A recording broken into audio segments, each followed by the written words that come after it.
नमस्कार साथियों, आज हम लोग बात करने वाले हैं सुपर टेट 2026 के कंप्लीट सिलेबस की। क्या पढ़ना है सब्जेक्ट वाइज, क्या मार्क्स डिस्ट्रीब्यूशन इसके रहेंगे।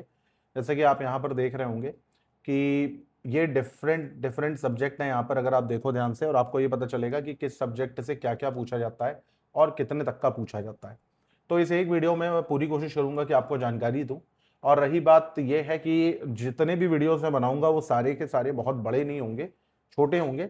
और बस इतना आपको ये बात का ध्यान रखना है कि सिलेबस को ध्यान में रख करके ही आपको अपनी पढ़ाई करनी है। सिलेबस से अतिरिक्त नहीं पढ़ना है। हाँ, अगर कुछ काम आपको अतिरिक्त करना है तो आप प्रैक्टिस करिए। आप जितनी ज्यादा प्रैक्टिस करेंगे, जितने एमसीक्यू आप प्रैक्टिस करेंगे, उतना फायदे में रहेंगे, है ना। तो कोशिश ये करनी है कि आपको कम से कम हर टॉपिक के 1000 से ज्यादा क्वेश्चन लगाने हैं।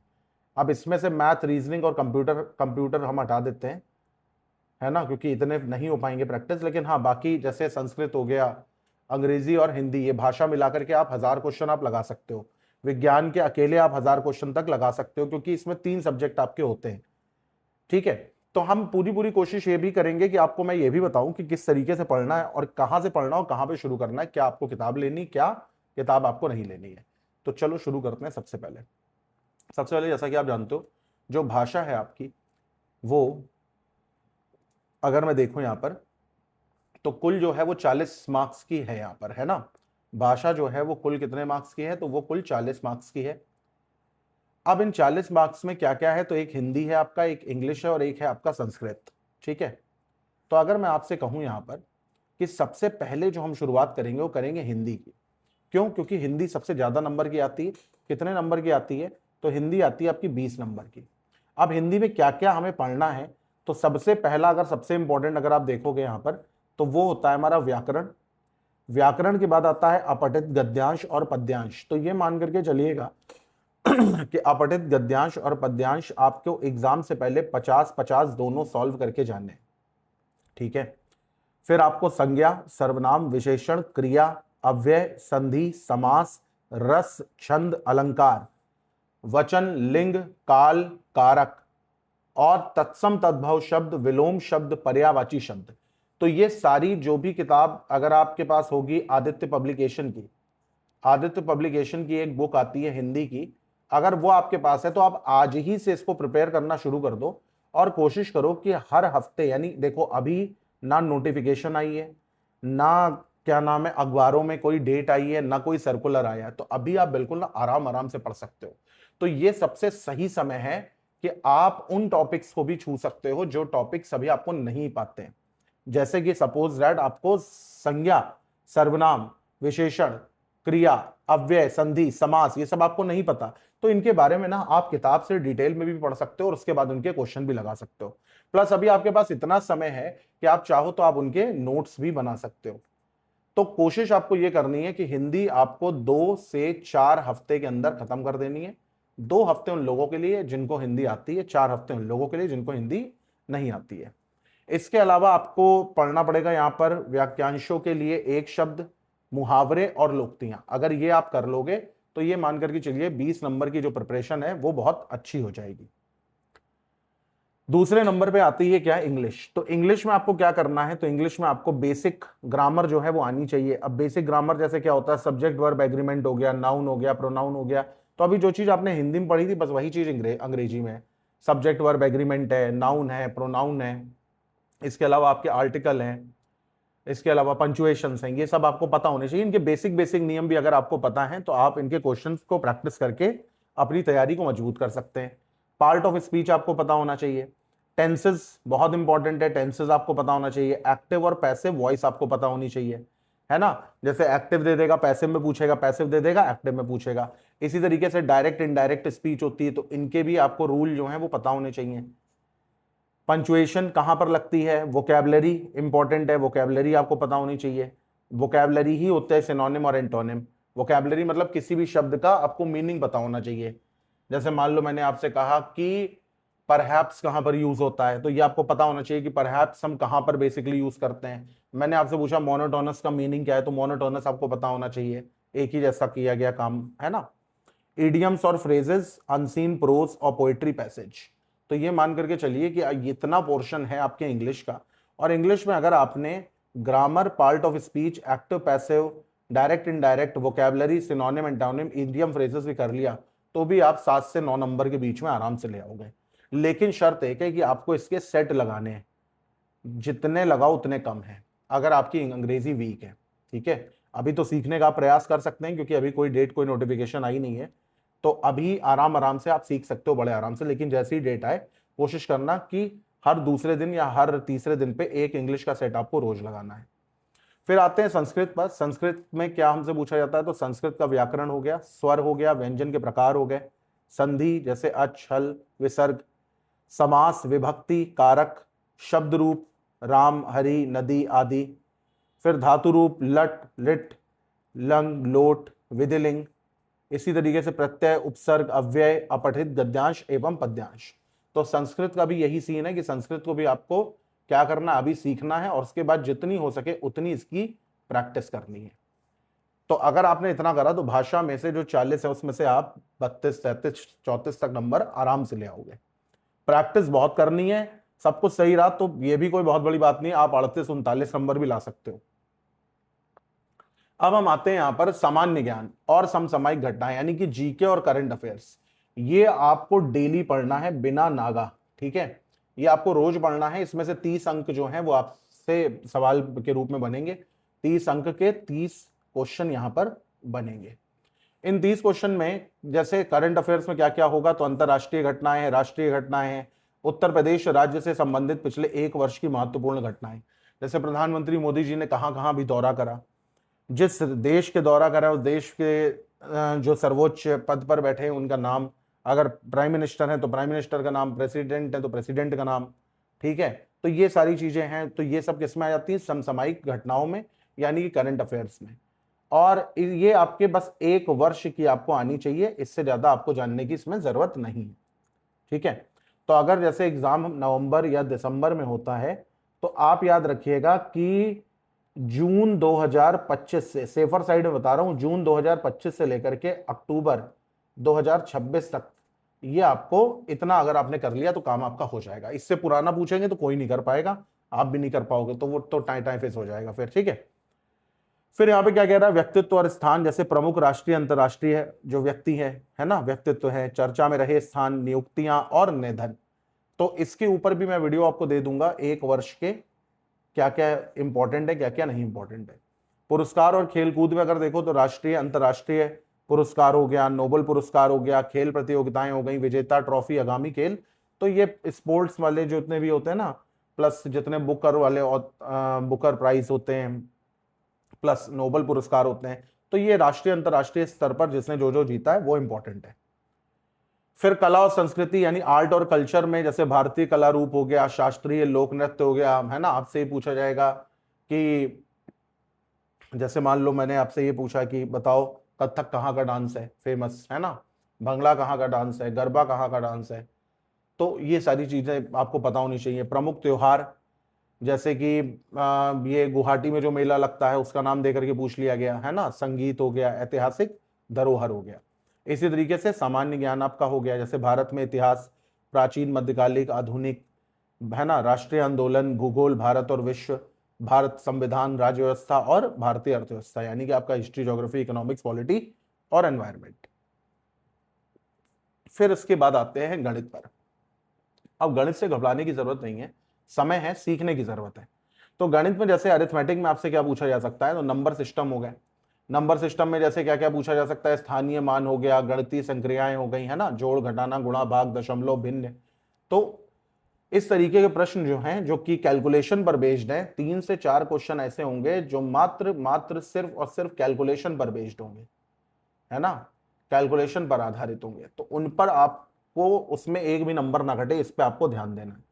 प्रतिशत किस तरीके से निकालते हैं इसके ऊपर आपको ध्यान देना है। जैसे मान लो किसी ने कह दिया कि भाई 18% ऑफ 300 बताओ कितना होगा, तो आप कहोगे 18/100 गुणे 300, 0 कट गए, 18 गुणे 3 54 हो गया। तो इस तरीके से ये कुछ बेसिक बेसिक चीजें आपको आनी चाहिए। लाभ कब होता है, हानि कब होती है, आपको पता होना चाहिए। ब्याज कब क्या होता है ना, साधारण हो गया, और आपका कंपाउंड वाला जो हो गया, चक्रवृद्धि जो हो गया, अनुपात, प्रतिपादक और गुणनखंड, ज्योमेट्री की कुछ बेसिक, बहुत ज्यादा इंपॉर्टेंट नहीं, मतलब बहुत डिटेल में नहीं, बेसिक बेसिक चीजें। ज्योमेट्री मेंसुरेशन में ना, मेंसुरेशन के इंपॉर्टेंट फॉर्मूले तो उसकी शीट में दे दूंगा, और हर शीट पे 2 से 3 क्वेश्चन करा दूंगा, ताकि आपको ये समझ में आ जाए कि अगर इस तरीके से क्वेश्चन आए तो क्या करना है। प्लस मैं कुछ ट्रिक भी आपको दूंगा, है ना, जैसे 11 वाली ट्रिक होती है एक, तो उसको भी आप देख सकते हो, तो उससे भी आपके क्वेश्चन जो है बन जाएंगे। सामान्य बीज गणित और सांख्यिकी में, जैसे सांख्यिकी यानी स्टैट्स जो है वो बहुत इंपॉर्टेंट है। इसमें बहुत सीधे सीधे तरीके से आप मीन निकाल सकते हो, बहुत सीधे सीधे तरीके से आप मीडियन निकाल सकते हो, और बहुत ही सीधे सीधे तरीके से आप मोड निकाल सकते हो। इसके ऊपर एक लेक्चर मैं ले लूंगा जिसमें मैं आपको ये 3 चीजें निकालना बता दूंगा, और इसमें से 2 चीजें आएंगी, तो 1-2 क्वेश्चन आप यहां से ही बना सकते हो। औसत कैसे निकालते हैं, बेसिक औसत देख लो किस तरीके से, तो 1 से 2 क्वेश्चन यहाँ पे बनेंगे, है ना। ग्राफ वाले क्वेश्चन आएंगे, तो ग्राफ वाले क्वेश्चन को किस तरीके से सॉल्व करना है। तो अगर आप मैथ में, अगर आप बहुत कमजोर हैं, या अगर आपको मैथ बिल्कुल ही नहीं समझ में आती, आपका बिल्कुल मन ही नहीं करता मैथ पढ़ने का, तो भी पूरी पूरी प्रयास करें कि 8 से 12 नंबर यहां से हम ला सकें, क्योंकि वो हर कोई ले आएगा। पेपर बनता ही उसी तरीके से है, मेन मेहनत 12 के बाद से शुरू होती है। विज्ञान की अगर हम बात करें तो पता है डेली लाइफ साइंस हो गया, जैसे contribution of science to human welfare, major invention scientist, है ना जैसे इंडक्शन मोटर किसने बनाई, बल्ब का आविष्कार किसने किया, इस तरीके से जो क्वेश्चन आपसे पूछे जा सकते हैं। फिर आपका फिजिक्स में क्या क्या पढ़ना है, तो जैसे मोशन हो गया, फोर्स हो गया, प्रेशर हो गई, एनर्जी, लाइट, उसकी प्रॉपर्टी, साउंड, इलेक्ट्रिक करंट और मैग्नेटिज्म, है ना, जैसे गति, बल, ताप, ऊर्जा, प्रकाश, उसके गुण, ध्वनि और विद्युत तथा चुंबकत्व यानी मैग्नेटिज्म। इसके अलावा अगर आप देखेंगे यहाँ पर, तो आपको क्या है, फिर रसायन विज्ञान यानी केमिस्ट्री है। इसमें आपको क्या देखना है, मैटर और उनका स्टेट क्या है, एटॉमिक स्ट्रक्चर क्या होता है, एसिड बेस और सॉल्ट देखना है, एयर और वाटर देखना है, इंपॉर्टेंट केमिकल रिएक्शन और उनके यूजेज। सबसे इंपॉर्टेंट, बहुत क्वेश्चन आते हैं इससे, ये है हमारा जीव विज्ञान, बायो। इसमें देखना आपको living, non living things, living world, human body structure, function, है ना, हेल्थ हो गया, हाइजीन हो गया, मेजर डिजीज हो गया, प्रिवेंशन एंड न्यूट्रिशन और बैलेंस डाइट। तो ये कुछ चीजें हैं जो आपको बायोलॉजी में ध्यान रखनी है। आप लिख भी सकते हैं इसको, वरना मैं इस पीडीएफ को टेलीग्राम पे डाल दूंगा, तो आप वहां से भी देख सकते हैं। फिर आता है हमारा ईवीएस, ये 10 नंबर का आता है और ये बहुत ईजी होता है। तो इसमें क्या है ना कि कुछ 5 से 7 पन्ने का एक पीडीएफ है, बस उसी को आपको मल्टीपल टाइम रट लेना है, और उसके बाद फिर आप जितने ज्यादा क्वेश्चन सॉल्व करेंगे उतना फायदे में रहेंगे। तो जैसे इनर लेयर ऑफ अर्थ हो गया, है ना, पृथ्वी की आंतरिक परतें हो गया, नदियां, पर्वत, पठार, मरुस्थल, महाद्वीप, महासागर, जीव और जगत, ये सारी चीजें आपको देखनी है।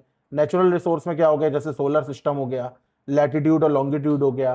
तो लैटिट्यूड क्या होता है, लॉन्गिट्यूड क्या होता है, इंडियन ज्योग्राफी हो गया, क्लाइमेट हो गया, सॉइल हो गया, रेनफॉल हो गया, वेजिटेशन, एनवायरमेंट। आपसे पूछा जाएगा ट्रॉपिक ऑफ कैंसर की क्या डिग्री है, ट्रॉपिक ऑफ कैप्रिकॉर्न की क्या डिग्री है, भारत से क्या पास होकर के गुजरता है, ये सारी चीजें आपको देखनी पड़ेंगी।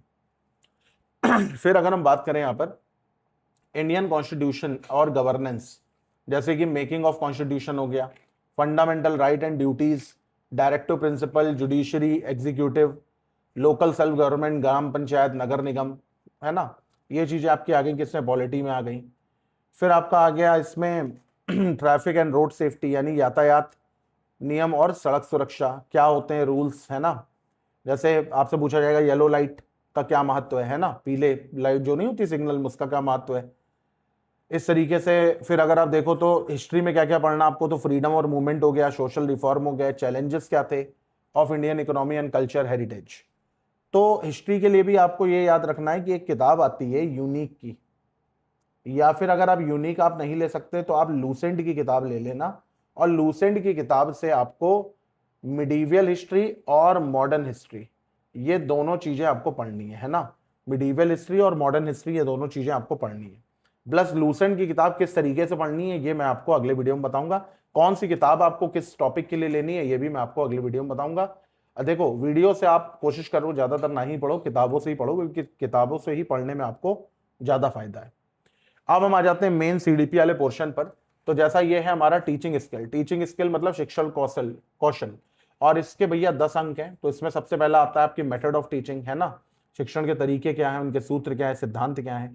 फिर अभी वर्तमान में क्या एजुकेशनल सिनेरियो चल रहा है ना, जैसे changes in Indian society, primary education, mid day meal के बारे में, फ्री टेक्स्ट बुक के बारे में आपको पता होना चाहिए, यूनिफॉर्म डिस्ट्रीब्यूशन, कस्तूरबा गांधी बालिका विद्यालय, है ना, फिर उसके बाद अगर आप देखोगे तो प्राइमरी एजुकेशन में क्या क्या नए प्रयास करे जा रहे हैं ना, जैसे कि सर्व शिक्षा अभियान है, मिड डे मील है, राइट टू एजुकेशन है। राइट टू एजुकेशन का आर्टिकल भी देख लेना किस आर्टिकल के अंडर में ये आता है। फिर नेशनल एजुकेशन पॉलिसी एनईपी है। इंक्लूसिव एजुकेशन यानी समावेशी शिक्षा की अगर हम बात करें तो education of children with special need, identification, teaching strategy, विशिष्ट आवश्यकताओं वाले बच्चों की शिक्षा, उनकी पहचान तथा उनके उपयुक्त शिक्षण और रणनीति। एजुकेशनल इवैल्यूएशन यानी शैक्षिक मूल्यांकन, जैसे मूल्यांकन के प्रकार क्या हैं, सतत और व्यापक मूल्यांकन यानी CC, comprehensive and continuous and comprehensive evaluation, ठीक है, उनके मापन और एक्शन रिसर्च। तो ये कुछ इंपॉर्टेंट पॉइंट हैं जो कि आपके टीचिंग स्किल से पूछे जा सकते हैं। बहुत बड़ा टॉपिक नहीं, बहुत छोटा टॉपिक है, हाँ, लेकिन प्रैक्टिस आपको भरपूर इसमें करनी पड़ेगी। फिर आते हैं चाइल्ड साइकोलॉजी के ऊपर। तो ये जो सीडीपी आपने पढ़ा होगा अपने यूपीटीईटी में, ये मैक्सिमम उसी से ही सारी चीजें इसमें ली गई हैं। तो जैसे बाल विकास क्या है ये आपको पता होगा ना, इन्फेंसी होता है, चाइल्डहुड, एडोलेसेंस, क्या फैक्टर अफेक्ट करते हैं डेवलपमेंट को, है ना, डेवलपमेंट और ग्रोथ में क्या अंतर होता है। फिर इंडिविजुअल डिफरेंस यानी व्यक्तित्व भिन्नताएं क्या क्या होती हैं। तो इंडिविजुअल डिफरेंसेस को आपको देख करके अपनी टीचिंग को उसी हिसाब से ही प्लान करना होगा, क्योंकि आप एक बच्चे या अपने हिसाब से पूरी क्लास को नहीं चला सकते, आपको बच्चों के हिसाब से चलाना होगा। तो सीखने की जो आपके सिद्धांत होते हैं, जैसे थॉर्नडाइक हो गया, पावलोव, स्किनर, कोलर, जीन पियाजे, व्यागोस्की और ब्रूनर, तो इनकी लर्निंग थ्योरीज आपको पता होनी चाहिए। किसने किस पे एक्सपेरिमेंट किया था ये आपको पता होना चाहिए। क्लासरूम में क्या एप्लीकेशन है यानी कि कक्षा शिक्षण में उपयोगिता क्या क्या है ये आपको पता होना चाहिए, यानी जिसको हम कहते हैं लर्निंग थ्योरीज। इसी तरीके से स्पेशल अरेंजमेंट यानी कि inclusive classroom practice, teaching ads, भाई किस चीजों की सहायता करके आप टीचिंग को और ज्यादा इंटरेस्टिंग बना सकते हो। स्पेशल लर्निंग मेथड हो गए, ठीक है, फॉर दिव्यांग और CWSN स्टूडेंट। फिर यहां पर अगला अगर हम देखें तो अगला है हमारा जीवन कौशल प्रबंधन और अभिव्यक्ति यानी कि life skill management and aptitude. इसमें अगर आप देखो तो प्रोफेशनल एथिक्स और कंडक्ट हो गए। एक टीचर के लिए बहुत जरूरी है कि वो प्रोफेशनल एथिक्स में रहे, अपने कोड ऑफ कंडक्ट को फॉलो करे और उसको संपूर्ण तरीके से पता हो कि भाई एज अ टीचर उसकी क्या जिम्मेदारियां हैं, ठीक है। फिर मोटिवेशन हो गया, टाइप्स ऑफ मोटिवेशन हो गया, थ्योरी ऑफ मोटिवेशन हो गया, टेक्निक टू मोटिवेट स्टूडेंट, ये आपके सीडीपी का पार्ट है। फिर रोल ऑफ अ टीचर, तो टीचर जो है फैसिलिटेटर है, फिर आपका गाइड है, काउंसलर है, मोटिवेटर है, इसके बारे में कुछ आपको पता होना चाहिए। सोशल और ह्यूमन वैल्यूज यानी कि जैसे freedom, equality, brotherhood, secularism and development, ये वो चीजें होंगी जो आपके अंदर यदि हैं तो आपके क्लास के अंदर भी झलकेंगी। रिवॉर्ड और पनिशमेंट यानी कि दंड और पुरस्कार, ये दोनों ही क्या नाम है आपको पता होना चाहिए, इनका इफेक्टिव और बैलेंस यूज कैसे करते हैं ताकि डिसिप्लिन मेंटेन रहे क्लास में। अब आते हैं रीजनिंग। रीजनिंग 5 अंक का आ रहा है। तो रीजनिंग जिन लोगों को आती है मैं तो कहूंगा सिर्फ प्रैक्टिस करिए, ज्यादा ध्यान न दीजिए, लेकिन जिनको नहीं आती वो कुछ कुछ चीजें सीख लें, जैसे एनालॉगी देख लें, है ना, ऑड वन आउट देख लें। एनालॉगी को ही सदस्यता कहते हैं, ऑड वन आउट को वर्गीकरण कहते हैं। कोडिंग डिकोडिंग देख लें, कोडिंग डिकोडिंग की प्रैक्टिस कर ले। रक्त संबंध, दिशा और दूरी, इसकी प्रैक्टिस कर लें से। और पजल हो गए आपके, जैसे कि पहेली हो गई, वेन आरेख हो गए, इसकी प्रैक्टिस आप कर लें। इसी के साथ अगर आप देखें तो जैसे अल्फाबेटिकल सीरीज है आपकी, डाइस है, क्लॉक है। क्लॉक के साथ साथ यहाँ पर आप देख लो कैलेंडर, कैलेंडर से भी क्वेश्चन आते हैं तो कैलेंडर भी इंपॉर्टेंट है, ठीक है। फिर उसके बाद आपका ये असर्शन रीजन, इससे क्वेश्चन बनते हैं, और स्टेटमेंट कंक्लूजन, इससे क्वेश्चन बनते हैं। तो ये कुछ टॉपिक है, इनको आप पढ़ करके फिर आप प्रैक्टिस लगा सकते हैं। अगर आप हफ्ते के 20 से 30 क्वेश्चन भी रीजनिंग के लगा रहे हैं तो जब तक एग्जाम नहीं हो रहा है इसी को कंटिन्यू करते रहिए, आप बहुत फायदे में रहेंगे। फिर यहाँ पर कह रहा है इंफॉर्मेशन और कंप्यूटर टेक्नोलॉजी यानी कंप्यूटर। इसमें कंप्यूटर के बेसिक आपको पता होने चाहिए, जैसे हार्डवेयर क्या है, सॉफ्टवेयर क्या है, ऑपरेटिंग सिस्टम क्या है, स्मार्टफोन एप्लीकेशन क्या है।